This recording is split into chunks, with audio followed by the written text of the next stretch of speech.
Hi, welcome or welcome back. In today's video, I'll be talking about how to be productive when you really don't want to do anything. If you're overwhelmed, burned out, and just don't know how to get started, this video will be some tips that I found that has helped me get out of my rut and motivated me to keep on going. If you've been following my journey, I've been burned out, and some days I just really don't want to do anything, and you may have saw videos that said you're not lazy, you're just burned out. Making to-do lists has been extremely helpful. I found that it has really motivated me. I would create the to-do list either the morning of or the day before. When I was just getting started, I didn't have the motivation to do it the day before, but once I built a habit and saw the incremental improvements and changes, it really motivated me. When creating these to-do lists, I added a box and I would fill it in if I completed it all. And it really gave me that sense of accomplishment that I really needed. So what was on my to-do list? I would say start small. For example, I'll have on my to-do list to walk my dog in the morning, brush his teeth, drink a glass of water in the morning, and it's really helped motivate me. This is an example of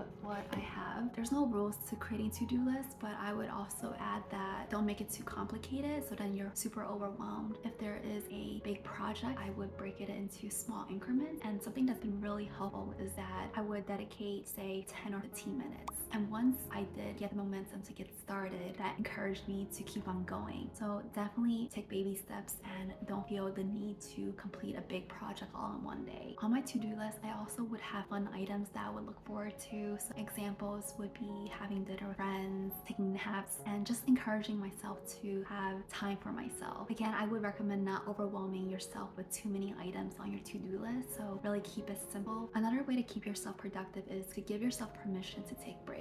The counterintuitive thing is that we're more productive when we have the ability to rest. When I talk about rest, it's not watching Netflix or TV shows or scrolling on your phone, but it's really that undivided attention to really do nothing. There's no goal to complete a task or whatnot. Something that I really enjoy is doing the laundry or washing dishes. So you're killing two birds with one stone. And during this time when you're taking breaks, it allows our brains to come up with really creative ideas. What I really enjoy doing is taking a walk with my dog, an intentional walk where I'm just focused on him sniffing and I'm not on my phone. If you don't have a dog, you can take a short walk, maybe 10-15 minutes around the block. When we're taking breaks, we're not digesting information, which allows us to really be more productive once we do start doing things again. Give it a try to do nothing and see where that takes you. I know for myself, I'm guilty of trying to be productive 24/7, but that stress that I put on myself actually makes me less productive. When I changed my perspective and focused on more self-care and allowing myself to really just be, that's when my mindset shifted and my life really changed. The third thing that we probably heard of is making sure we incorporate exercise and being active in our lives. I found that when I'm being more active, that really helps me feel better. I recently started a 365-day yoga challenge, and this has really helped shift a lot of things in my mind and allowed me to focus on myself. If yoga's not for you, that could be starting with a brisk walk outside or just simple things like stretches that can help you get started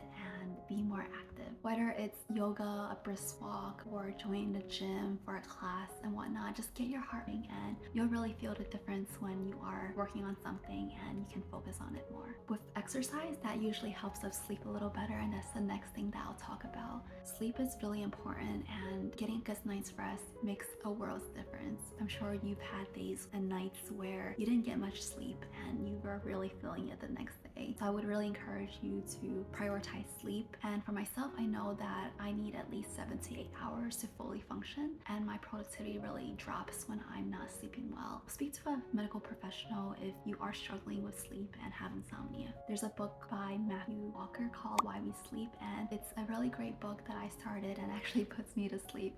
So I would encourage you really to get a good night's rest. The final thing is doing things we love. I know that in this world where productivity is kind of measured sometimes with our self-worth, that if you're not doing something that is super productive 24/7, you might feel like you're not accomplishing something. But when we do things we enjoy, that's when we can be our full selves. For myself, that is hanging out with friends and having a creative outlook such as YouTube. So I really highly encourage you, rather than focusing on what work needs to be done and how to be productive, to really take care of yourself and do things that make you laugh, make you smile. I hope this list helps you become more productive. If you aren't creating to-do lists right now, I would encourage you to start doing that. Also, give yourself permission that you don't need to check everything off. Of course, if there's something that needs to be done immediately, prioritize that. And if it's a big project, break that into different steps so it doesn't feel as overwhelming. The hardest part is getting started, so if you dedicate 10 or 15 minutes, you'll usually see a lot of progress because once you get started, you'll feel more motivated to keep going. Secondly, make sure to take breaks. When we are well rested, that's when we're most productive. There is that societal expectation to be productive 24/7, but that is not how our brain works. We're not robots, and studies have shown that we're actually much more productive when we take breaks. Make sure to incorporate exercise into your routine. That could be a simple walk or something to